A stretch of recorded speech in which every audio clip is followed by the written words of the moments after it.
Energy exclusive. Energy exclusive. Mga kasimanwa, iya kita makaroon sa may numan siya, public market. Kung sa siin nga ni, no, may reported yung man karang panakawan nga naguntad ko adlaw kara ita Lunes kahapon no ita aga-aga. So pila tayo ita makaroon magnaba sa sambilog kastol mga kasimanwa karon dugin sugod man ita nday karang manakaw iya karon sa numan siya public market. So sa aton karang pag-usi-isa sa pila ka mga tag-iya ko mga stall sa iruging panakaw o ruging sugod sa anda karon yung mga binabaligya baga hayro pila ka mga barya no ro hadaligid ito na karang kawatan kagakipon ng mga baligya. So sa bilog man sa nagabaligya karon nga tendera ro mga baligya karon hay ginpamuo ito na karang hindi pa makilan-an karon nga mga suspect. So sa anda karon nga hinala hindi karon naba sa sambilog karon ka suspect ro nagapanugod no ag ro responsable nga ni sa nunday karang panakawan nga naguntad iya karon sa may Numancia public market. Ag hasama karon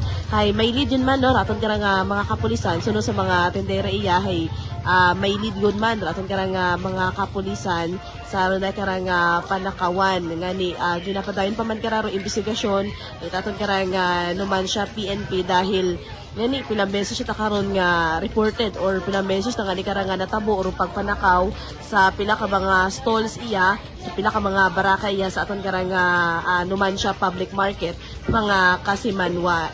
Again, hindi magnaba karon sa tatlo sa apat roging sugod yuman ito dahil karang hindi matumod nga kawatan mga kasimanwa. So mga pila naton ka mga vendors, mga tendera iya, bangod gani nga pilawon ka mga insidente no ro naguntad ka nga panakawan, pilawon ka mga stall dugin takawan, nga anda karon ni mga barya hay adot ani kon nga ginabuo or ginatago. Ngani ro punteriya man at pila karon ka mga kawatan mga kasimanwa hay ro baligya got mismo man ita pila naton ka mga vendors iya sa Numancia public market. Suro yun no, ro pila ka mga pahayag aton karon ka mga tendera iya nga bukon yun man hagos ita kwarta ro ginatakaw kundi ro dahil karang baligya gota nanda karon do ginabuo it dahil karang mga kawatan.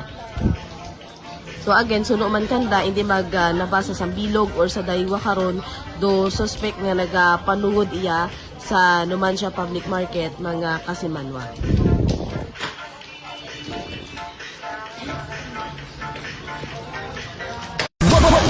107.7 Energy FM Kalibo.